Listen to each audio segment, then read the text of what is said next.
박근혜 전 대통령과 관련된 이야기를 잠깐 나눠보도록 하겠습니다.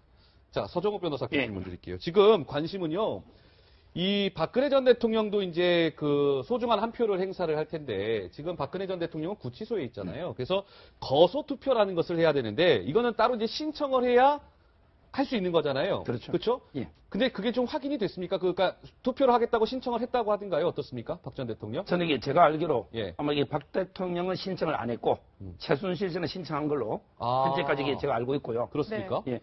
저는 이게 박 대통령의 그 수의를 입은 모습을요. 예. 지금 이게 제가 알기로 유영아, 최명성 변호사 외에는 본 사람이 없어요. 네. 그럼 이게 거소 투표를 하려면 5월 2일부터 4일 사이에 하거든요. 네. 그럼 이게 대통령도 수의를 입고 일반 투표자가 한 700명 정도 될 거예요, 아마. 네. 그럼 이게 같이 줄 서가지고 투표하는데 그걸 어떻게 하겠습니까? 그렇다고 따로 이렇게 또 뭐 투표소를 따로 할 만들어줄 수는 수 없죠. 없는 노릇인 거고. 투표는 따로 할 수 없죠. 그러니까요. 제가 알기로 이게 변호인 접견이나 개인 접견도 접견실은 따로 만들어 두는데 네. 일반인하고 다르게. 그러게 투표는 따로 할 수가 없죠. 네. 그것 때문에 안 하는 겁니다. 그러니까 박근혜 전 대통령이 구치소에서 투표를 할까 관심을 모았는데 지금까지 보면 신청을 안 해서 이제 안 할 것이다라는 이제 얘기를 해주셨는데 사실 조원진 의원에 따르면 박 전 대통령이 투표는커녕 요즘에 밥도 잘 못 먹고 그러니까요. 굉장히 적응을 그런 얘기가 못하고 좀 있더라고요. 있다는 얘기가 있더라고요. 네. 그렇죠. 아무래도 이제 네. 본인이 너무 상황이 다르지 않습니까? 구치소라고 하는 상황이 일반인도 가서 견디기 힘든데 네. 본인이 대통령으로 근무하면서 있었던 상황과 생활과 구치소 생활이라는 게 너무너무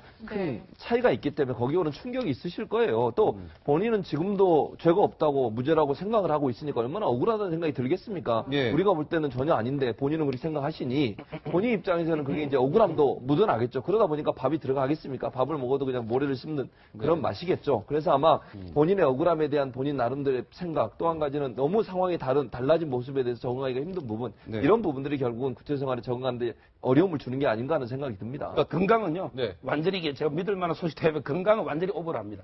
그러니까 이게 오버래요? 식사는 절반 정도 드시는 건 맞는데 네. 그게 평소에 청와대에서 드시는 거에 정적량이고 교도소가 밥이 많아요. 네. 네. 그리고 이제 문제는 청와대에서는 조금 드셔도 영양제를 주사를 맞는데 네. 여기 주사는 못 맞잖아요. 그렇지만 이게 식사 잘하시고 건강이 안 좋다는 건 완전히 오보다. 네. 믿을 만한 소식입니다. 믿을 만한 소식은 맞죠? 예. 구치소나 네. 교도소에서 가장 두려워하고 무서워하는 게요. 그 수감된 분 중에 아파서 위험한 지경에 처하는 거예요. 그렇기 때문에 조금이라도 건강에 이상이 있으면 바로 병원으로 가실 겁니다. 네. 네, 알겠습니다. 그, 지금 이제 박근혜 전 대통령 얘기가 나왔으니까, 박근혜 전 대통령의 동생이죠. 박근영 씨. 박근영 씨가 이제 본인의 개인 재판을 위해서 피해자 신분으로 이제 검찰에 출석을 검찰에, 했죠. 그렇죠. 요즘에 검찰에. 사기 혐의로 수사를 받고 있는데 거기서 이제 기자들이 물었는데 오히려 눈물을 뚝뚝 흘렸다고 눈물을 하는데 흘렸다고 네, 왜 흘렸는지 여러분 한번 직접 확인해 보시죠. 정말 주무시는 시간대에는 어떤 대통령도 진짜 정말 일에 매달려서 네 그런 거를 좀 이해해 주시고 그렇게 열심히 일만 하신 분인데 가슴이 아프지. 어떻게 TV를 보실 수도 있다고 들었는데 도움은 못 되질 망정 이런 일에 휘말려가지고 좋지도 않은 일에 이렇게 뉴스에 나오게라도 되면 얼마나 속상해 하실까 그런 생각이 듭니다.